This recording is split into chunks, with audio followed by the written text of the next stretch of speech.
Okay, good morning, everyone, and thank you for joining us once again for this ongoing class. I just want to talk about a second about the concept of an ongoing class and the importance of something called tmidius, something that is called consistently, doing something consistent. Just a reminder, we're on page 98, page 23. If you want to join us inside. Craig, if you want, you can go into my office and there's an extra book. Just tell Terry underneath, tell her on the bottom over there. Okay? Feel free to go take an extra book. So there's this idea called tmidios. Craig, you could just go through that door. Okay. There's something called tmidios. There's something called consistently, being consistent. There's a korban. There's a sacrifice that we bring. In the days of the temple, we customarily, there's a concept in the prayer that we actually read this passage of the Torah, which refers to this korban, and it's called korban tamid, the sacrifice of tamid, a sacrifice of consistency. Now, there's tamid ben arbaim, there's tamid in the morning, and there's tamid in the afternoon, but the name of the korban is called korban tamid, a korban of consistency. Now, what's the importance of consistency? Why is the name of the korban called consistency? I mean, you should have called it, Kedusha Saboker, the holiness of the morning, right? That sounds pretty cool. Right? Kedusha Saboker, the holiness of the morning. Why is it called tamid? Tamid. And the commentary says something very powerful, and I want to answer with a story from the Talmud. And then we'll get into the what we're learning over here. The Talmud says, if you don't mind muting yourself if you're making background noise, the Talmud says that there's a very famous story with Rabbi Kiva. Rabbi Kiva, right, was he started learning when he was 40 years old. And the Talmud tells us that he went to study, and he studied, and he studied, and he studied for 12 years. For 12 years. And he came back. He had a couple of students, not a lot. He didn't really have a lot of students. He was a learned fellow. He studied for 12 years. He said, let me go back. Let me go back home. Now, back then, they didn't have airplanes, they didn't have cars. Traveling was not an easy thing. Right? So traveling from one place to another place took some time. So it was customary for people to be out of the house for a year or 2 years. 12 years was something a little extreme. Right? But it was customary, especially people where they were learning. It was customary to be out of the house for a little while. So he's about to enter the door. He's about to enter the house, and he hears a conversation that his wife has with a neighbor.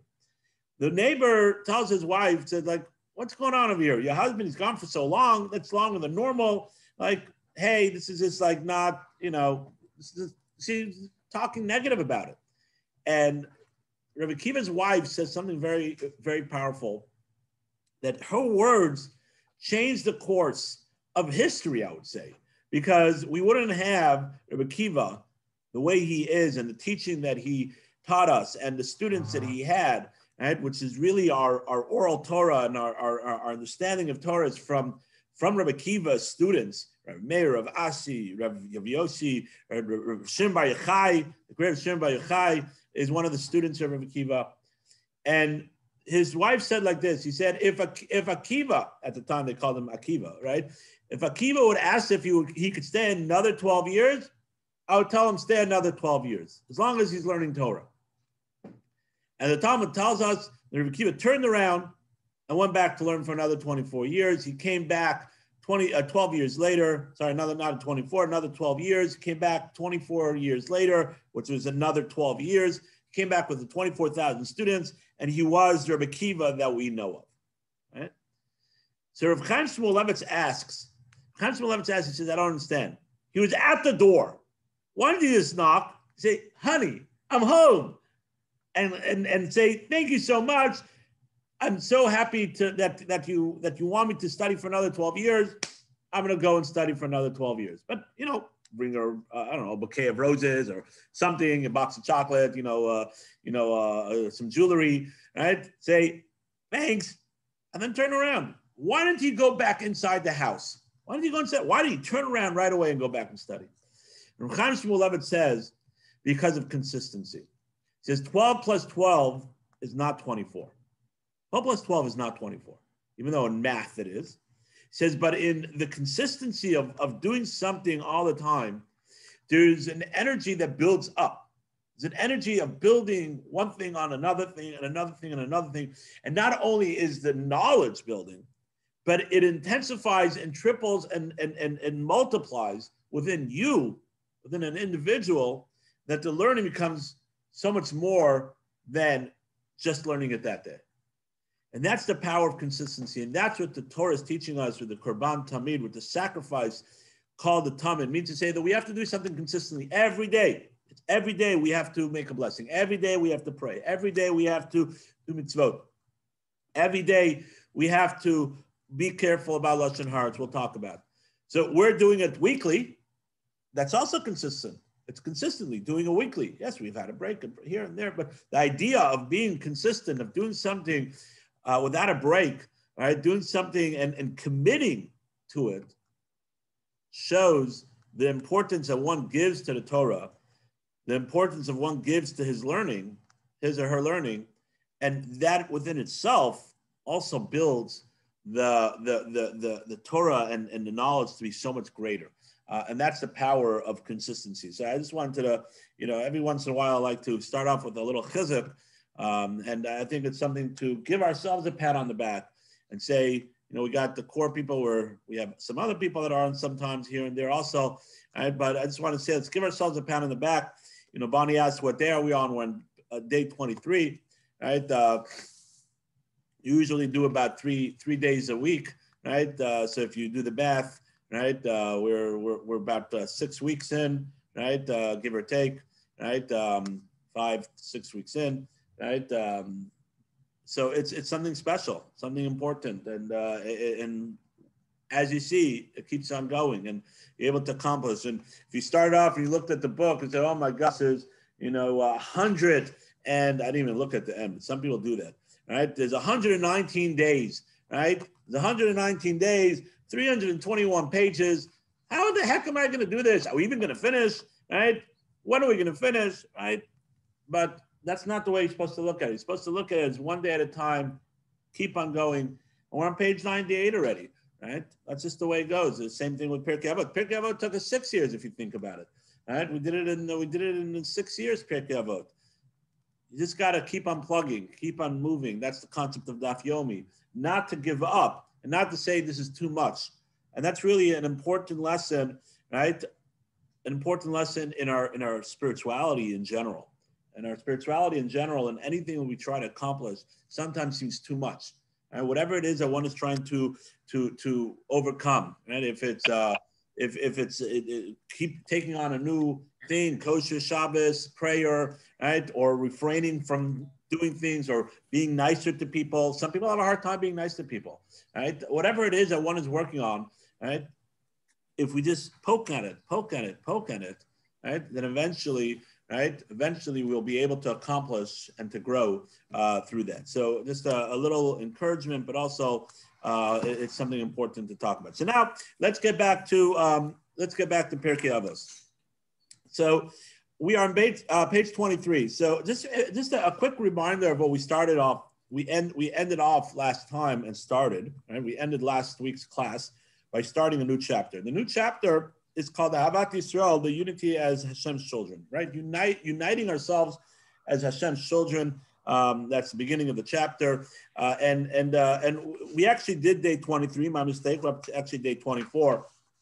But I had it open on page 20, day 23, because I just wanted to review quickly what we started off with. The idea that loving your fellow man, right, your fellow person, is something, right, that is inherently possible.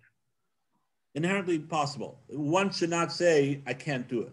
And if you look at page 99, I don't want to go through the scenario on page 98. We did that last week.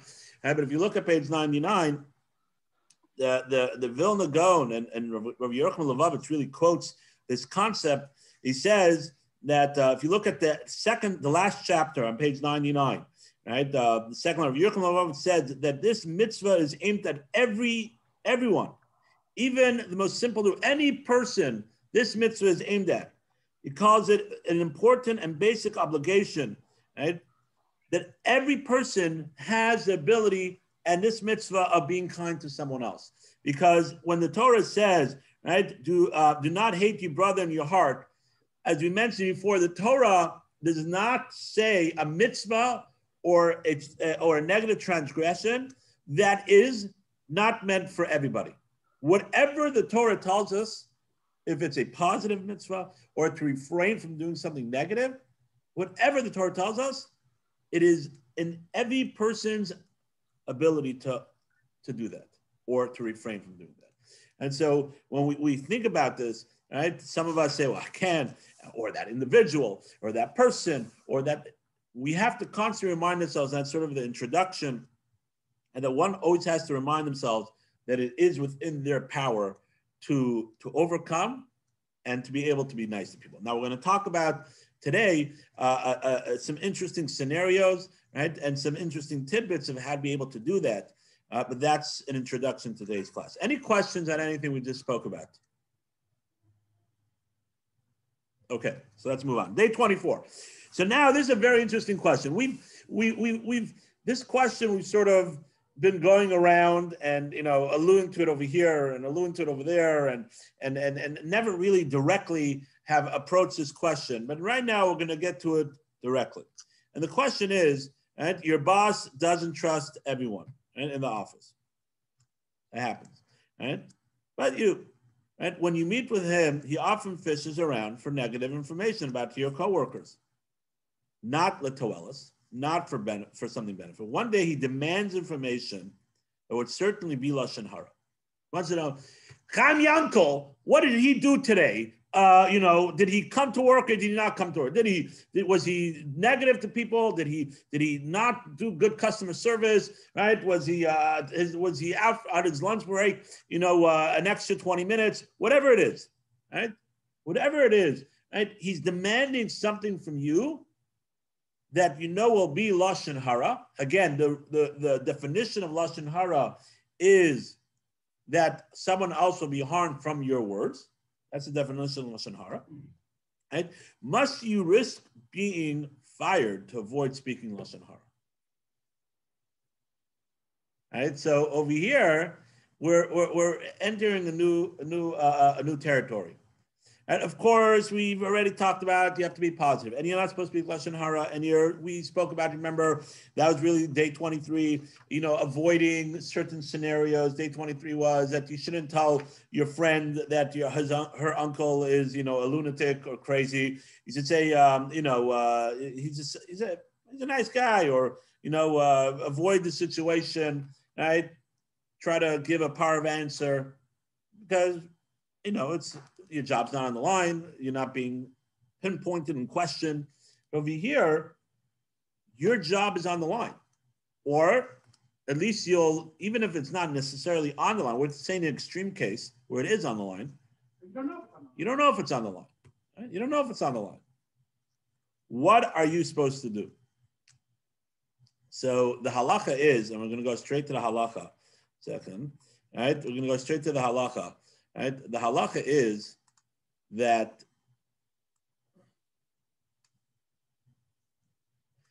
the halacha is that you're not supposed to say lashon hara. You're not supposed to say lashon hara. Let's read it together. Shmir Salashin is no different from kashrus, right, or Shabbos observance. For some reason, we think that, and it's sort of ingrained in us, that lashon hara is like a secondary kind of thing. It's like only when it fits us, or when it doesn't affect us, right? Shabbos, keeping kosher, killing, right? Whatever for you is the extreme, right? Whatever for you is the extreme. That, of course, my boss asked me to not keep Shabbos, or I have to do some work on Shabbos, say, sorry, I can't do that. If my boss asks me to, you have to go with certain clients to a certain restaurant, and it's going to not look good if you don't eat anything, and I don't mean like, cucumbers that are cut up. Even that could be a problem in a restaurant, depends on the knives they use, but that's for another discussion. Sorry, I can't do that. It's the same thing. And it is important to remember that it's the same thing. Lashon hara is a transgression in the Torah. You're not allowed to speak negative about other people. It's not a good feel thing. It's not a moral, it's part of my moral compass. I've heard people tell me, right? People say, yeah, this, I like this halacha because this halacha fits in my moral compass. When this halacha fits in your moral compass, I'm glad that it fits in your moral compass, but when it fits in your moral compass goes to a certain point of when it interacts with your finances. How far does your moral compass go? Really? If it fits with your moral compass and now it's affecting you, your own finances, or your own relationship with certain people because now you don't want to tell them about something. When it's our moral compass, and then we start figuring out, well, over here it fits in my moral compass.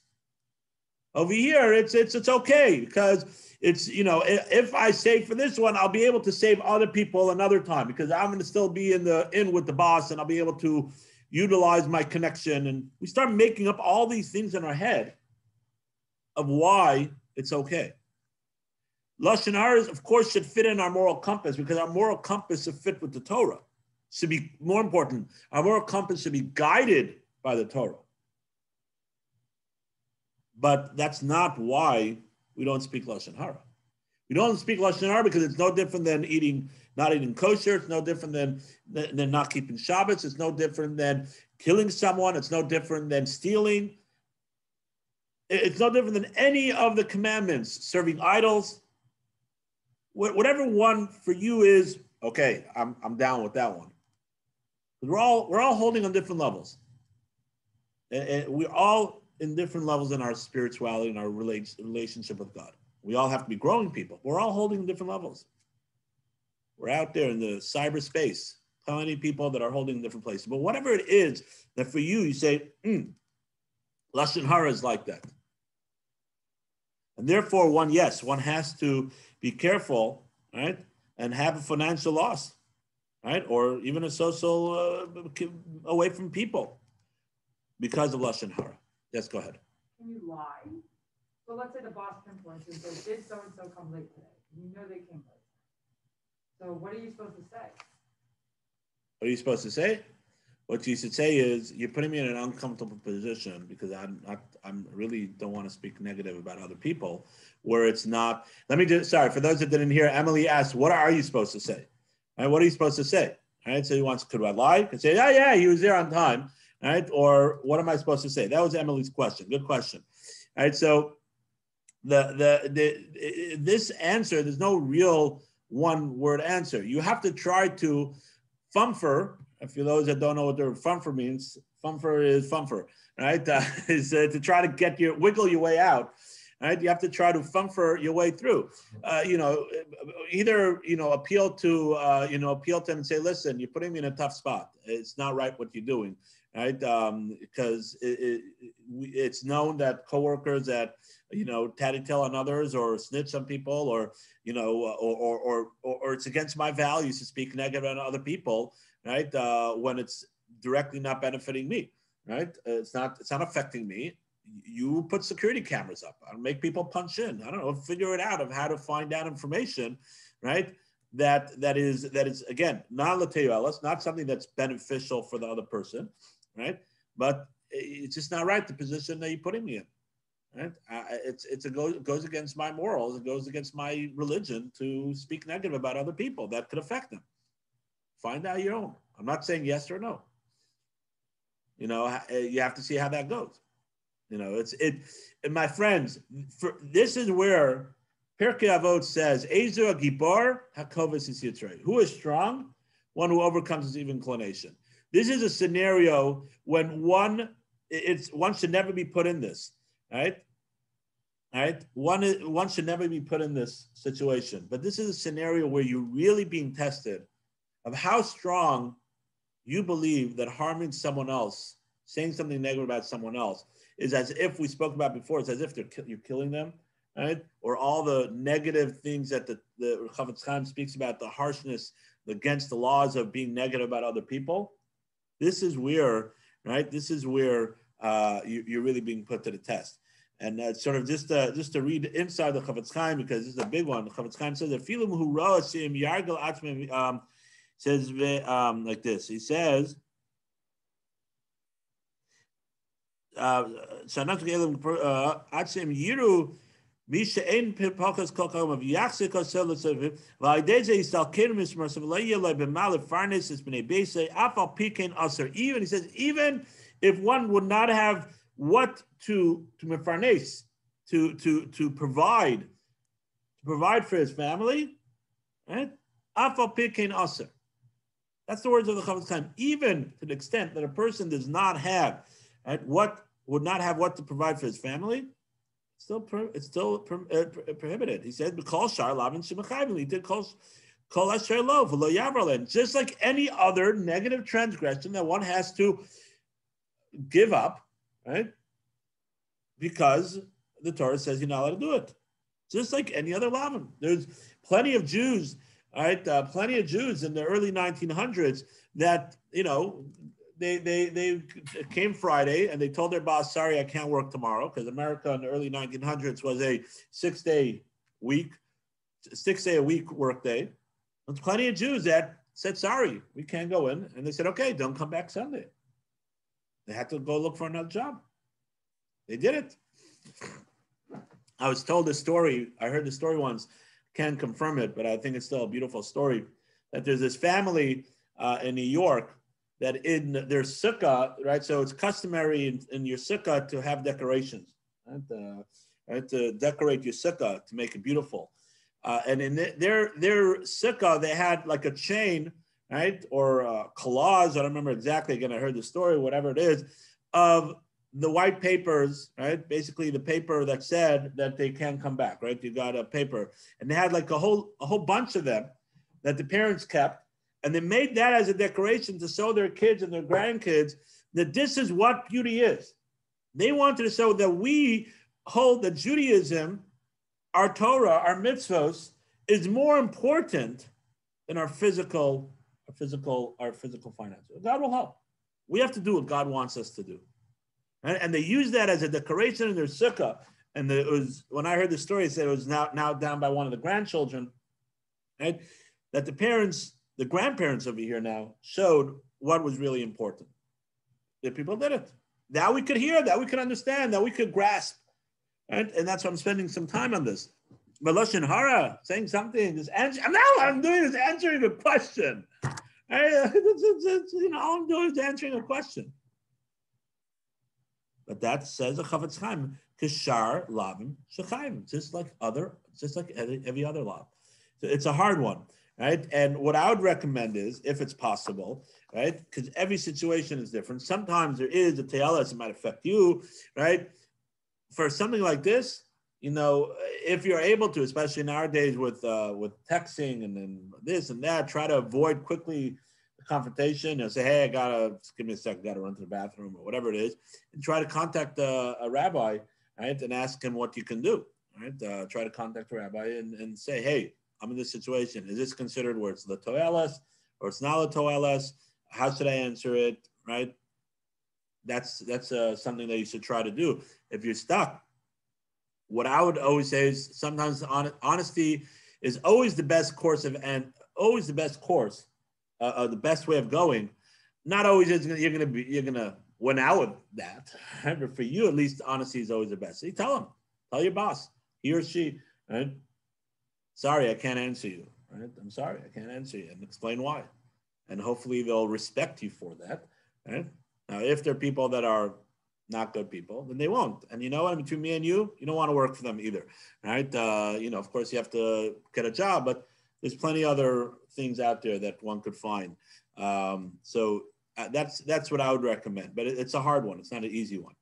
Okay. Any questions or comments? Okay, so let's move on. The next page, 101. I want to go through 3 points because it's just an exercise, a building exercise to do that is important, as we mentioned before. The more one builds within himself Ahavat Yisrael, and that's why this is called building our love. The more one builds himself that Ahavat Yisrael, love for your fellow, right? The more. right, the more you're going to go ahead and be able to not say negative about other people, right? And we're going to do something a little different. We're going to go page 103. I want you to read through 103, right, and 101. And we're going to skip page 102 for a minute because I think 103 and 101 really are connected to each other, right?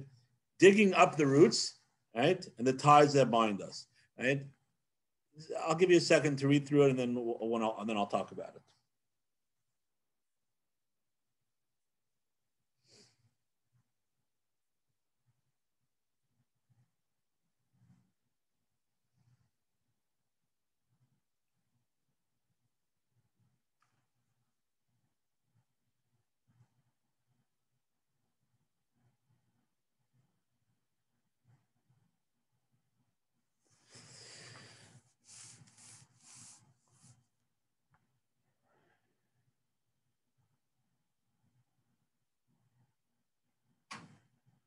Okay. So if you go to the last chapter, it's a whole nice question back and forth, page 103. If you go to the last chapter where it says the Vilna Gaon explains, right? So what was the question? The question is, how is it that there's certain people that you could tolerate, even though they're annoying or whatever, and then certain people that you just can't stand? They bother you. Right? Even when they sneeze, why do you sneeze so much? It's like, it's whatever it is. You're shaking your leg. Stop shaking your leg so much. There's certain people that you have a hard time tolerating, and other people, they could do 1,000,001 different things, and you could tolerate them. And the Vilna Gaon says a crucial rule, very important rule, that this rule will help us build our relationship with others, will help us with our relationships with our spouses, with our children, with our parents, right, co-workers. The Vilna Gaon says that inner hatred for another person makes us intolerable, while love for the other person makes us tolerable of their flaws. Guys, it sounds like the most simple thing in the world, but it's so true because we don't think about it.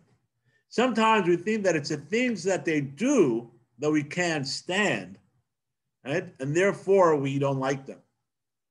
But it's not like that.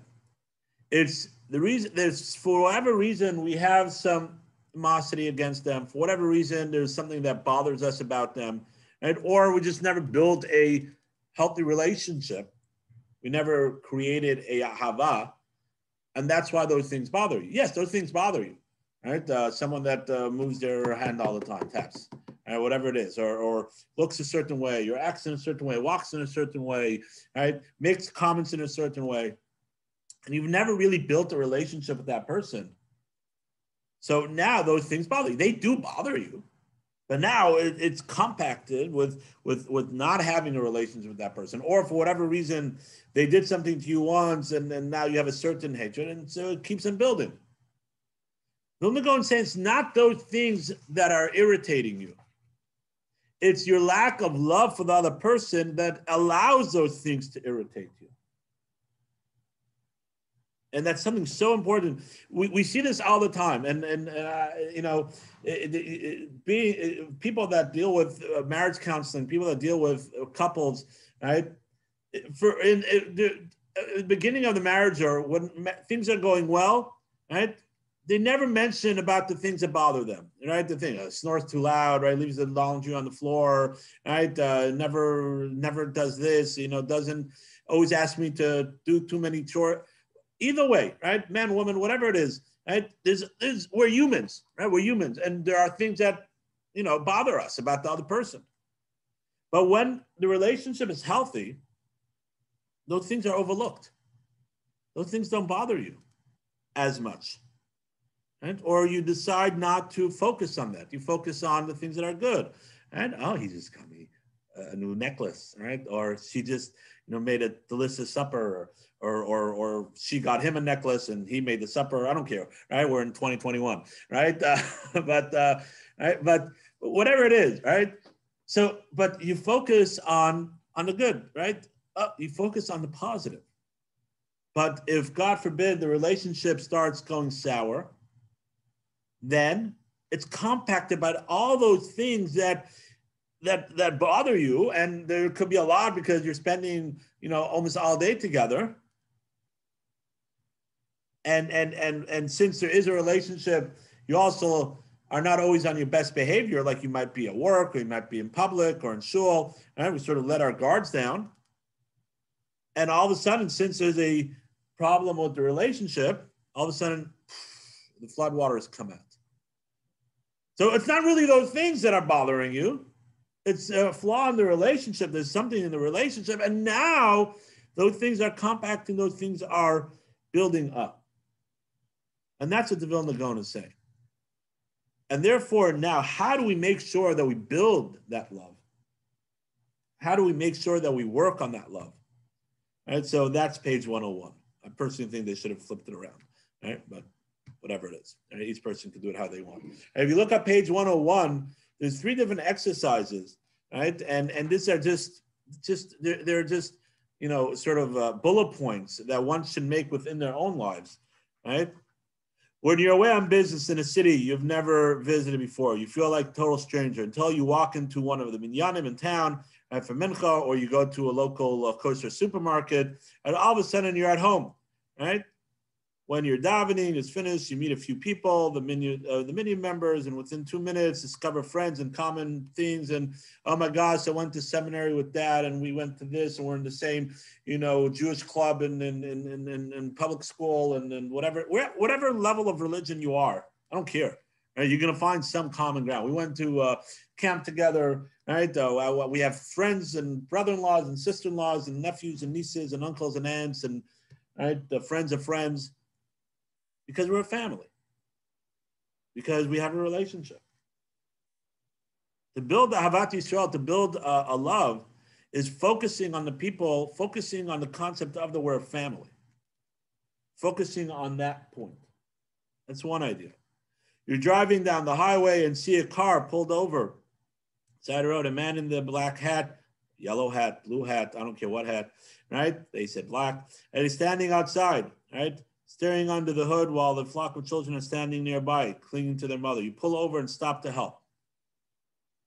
Why is it more common that you would stop? And I know myself, more common to stop to help, right, for someone that I know is Jewish. Nothing against non-Jews, God forbid, but it's more common to stop and help for someone that if I know they're Jewish. That is because I feel family. They're my family. They're the extension of family, right? It happened. That's just one example. Another example is, I've mentioned this before, right? I was stuck in Milan. It's going back 2003, I think it was, right? Pesach 2003. I was stuck in Milan because Israel had a strike. Right? Israel, the airport was on strike. Israel used to go on strike a lot of garbage strikes and this strikes and that strikes, right? And there was an airport strike. There was an airport strike. And usually the airport strike lasts like for, a half hour, and then they sort of get them back to work, right? So usually, there were many airport strikes, but usually it was like a half hour, an hour the most, maybe like 5 or 6 hours, but usually they get them back to work. So I remember I was in the airport in Toronto Pearson Airport, right? And I had to stop over in Milan, right? And they said, there's planning a strike in Israel. I said, yeah, but it's probably not going to be long. By the time I get to Milan, the strike will probably be over and we'll be fine. And most people felt that way because usually that's how it was. And of course they did it right after Passover, right after Pesach, because a lot of people come to Israel back to study after they went back to their folks in America. Of course, they did it that way. And like to think that they would really strike for longer would really create a block and disturbance in the economy and people getting back to school and things like that. So I went, and most of my friends went. Right, I went to Milan, some went to Switzerland, some went to Amsterdam, some were in Cyprus, friends all over the place, London, and all over Europe. Right, because most people did back then, especially direct flights were much more expensive. Right, so a lot of people did indirect flights, and we get to Milan, and there's this person from the airline, right, standing there, right, and saying, anybody going to Israel with a sign, please follow me. I was like, oh no, right, here we go, right. So we, as a bunch of us, a group of us, right, that follows, right, this lady to like a lounge, and someone comes and tells us in their broken English, right? Thank God they spoke English, right? That Israel's on a strike, right? Israel's on a strike. I said, okay, but like, how long is it gonna last? Like we all asked. There's like 10 of us on the airplane, right?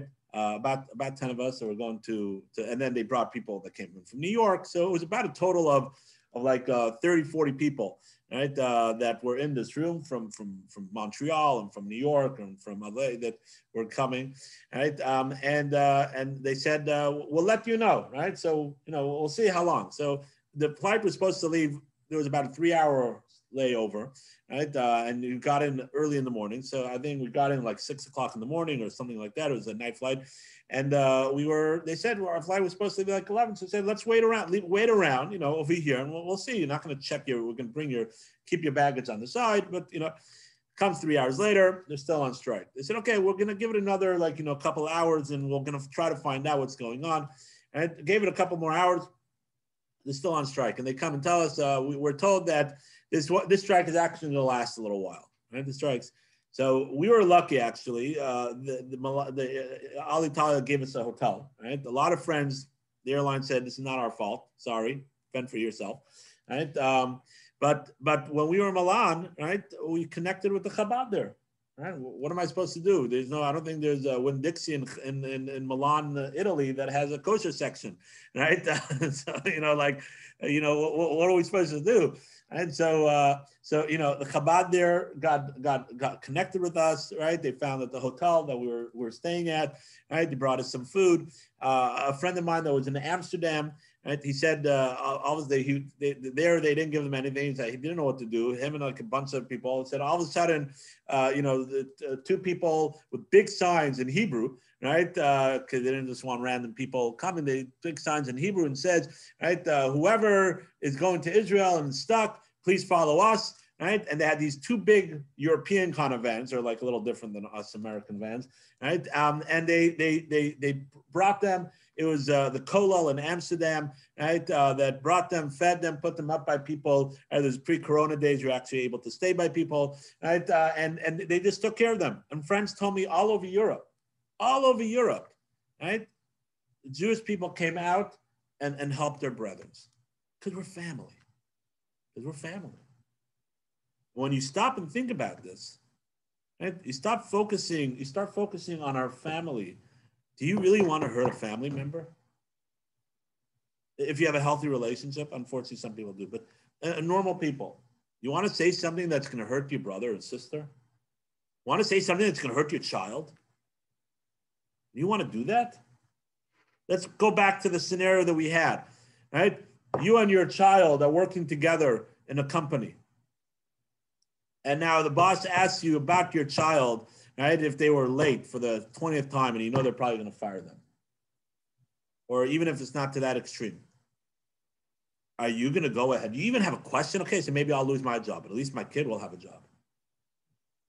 Right? Would you even think about, oh my gosh, but it's my kid. Of course I'm not going to say something negative about my kid that's going to hurt them. So we have to start retraining ourselves of how to look at each other. We have to start retraining ourselves of building, as the Vilna Gaon said, right, on page 103, right? We have to start building within ourselves a concept of not inner hatred, but inner love.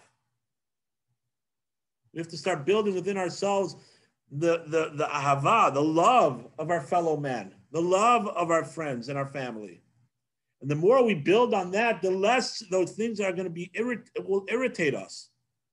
That we will react to it. It might bother us, but we won't react to it, because, as the Vilna Gaon says, we only react because there's a flaw in the relationship. And these things are different exercises, right? I remember, let's just say one more story. Right, the last one. You live in America, but when Jews in France are being prosecuted or whatever it is, you say us. Think about us. I remember when I was a teenager. So you remember the Pan Am plane that was that was shot down or that crashed? It was mid '90s, early '90s, something like that. we had a downstairs neighbor. Some of you are familiar with that downstairs neighbor, right? Ginger, all right? She was like, she used to come upstairs a lot and hang out with the family, right? And when my mother heard the news, right, the first thing that came out of her mouth was, I hope there was no Jews on the plane. First thing that came out, I hope there was no Jews on the plane. And Ginger stopped for a second and told my mother, he said, you know, I never thought to say, I hope there's no Christians on the plane. Right? I never thought to say that I hope there was no Canadians on the plane. Right?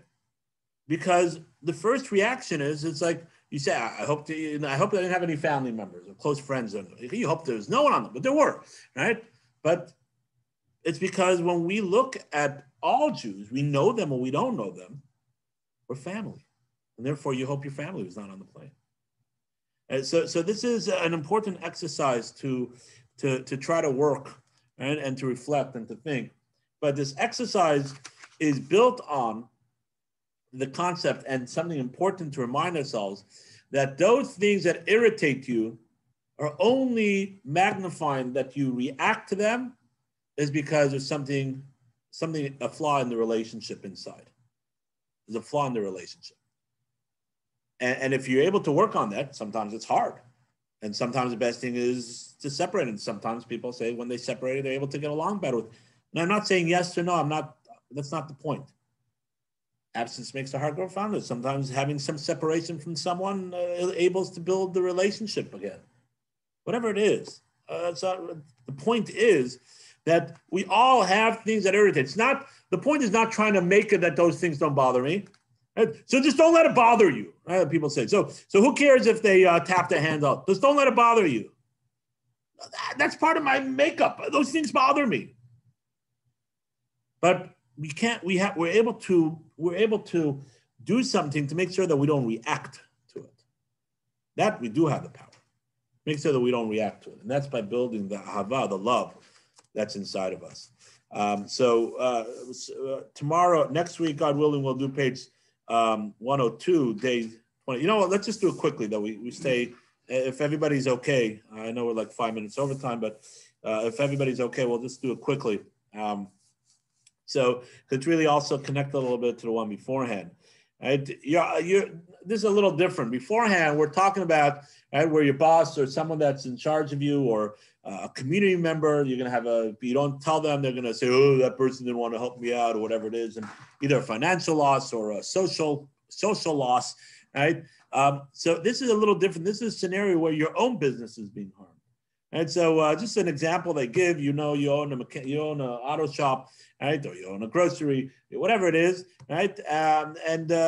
For many years, you're the only person there, and you had loyal customers. A new station opens up in town, and some of your customers give it a try.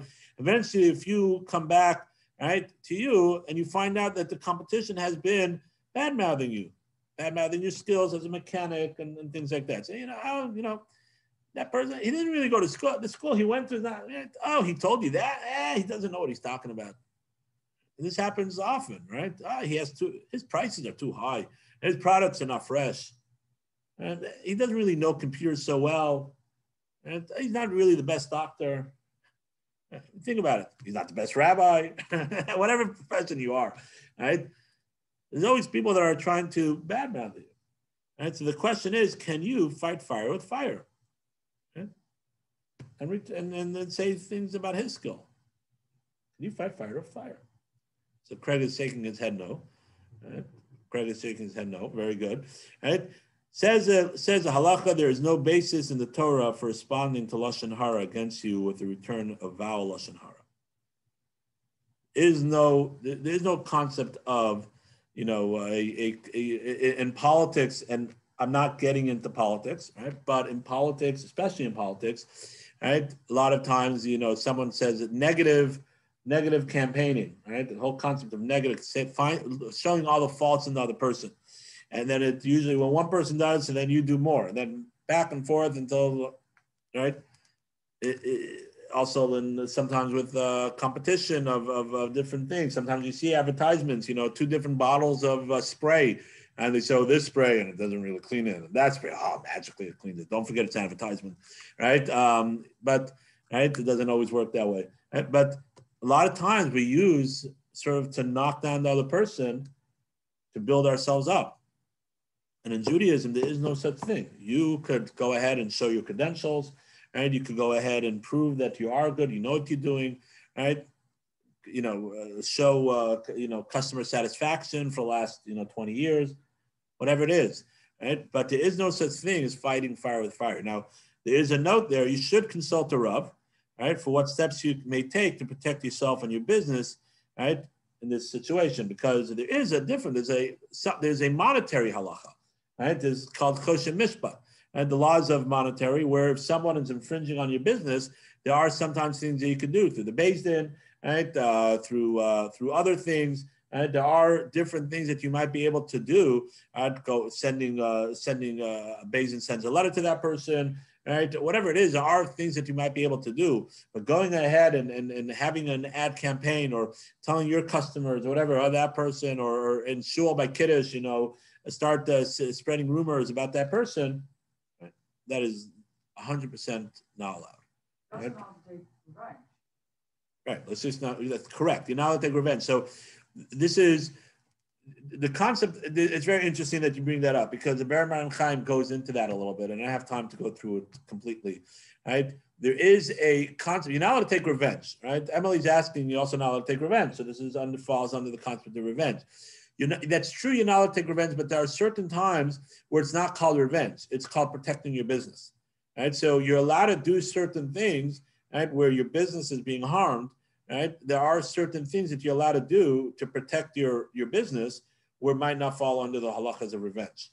Right? And it's a complicated halachic discussion. That's why I didn't bring that up, and that's where the note is. You have to speak to a rabbi. Right? So under the laws, it doesn't really come into effect, this concept of revenge, because under the halacha of lashon hara, by saying something negative about the person, right, under the laws of lashon hara, there's no way of getting around that. If it's something that you're going to do, which is not necessarily going to be negative, but it's sort of a way of harming the other person or whatever it is, but it's not saying anything negative about the person, and in that way, so then that might come under the concept of what we call revenge, but halakhically it might not. It might be a way of protecting your business. That's where you have to speak to a halachic authority that is an expert in choshen mishpat, the laws of monetary. There's a whole section about it, and deal with it that way. But regarding the halachas of lashon hara, to have a negative campaign or to say negative things about the person, that is 100% not allowed. Right? Even if your own business is being hurt or the other person started it, right? That's not an answer in Judaism. Well, the other person started it, right? How many times do we hear our kids say it? Unfortunately, adults don't admit it, but that's what they do a lot of times, right? They say, well, we all tell our kids, well, that's not an answer, and then they go and do the same thing without admitting that it's because the other person started it. Right? In Judaism, that's not an answer, because the other person started it.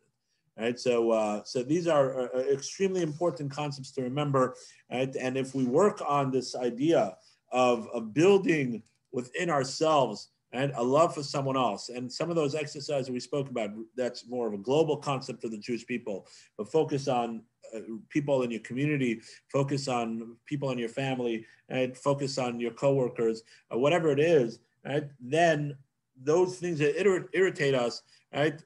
We won't react to them, right, as much as we will react to them if we don't build our love for other people. Because really the bottom line is we all have things that irritate us, that bother us, but it's the relationship that controls if we react to those things or we let those things go. Thank you, everybody, for joining us today. Just a quick reminder, we have a wonderful program Monday night. Thank you all that joined us this past Monday with Nissan Black. Thank God we had a great feedback on it. It was an awesome program, and we're very excited for another wonderful program Monday night with Judge Ruchi Fryer, our first Orthodox female judge. She'll be talking about her journey to the bench, and that's also sponsored by the Jacob family under the program Chacham B'Choref. So please join us for that. Spread the word. Feel free to share the flyers, share the link. The more, the merrier. And thank you, everybody, for joining us today. Take care. Thank you, Rabbi.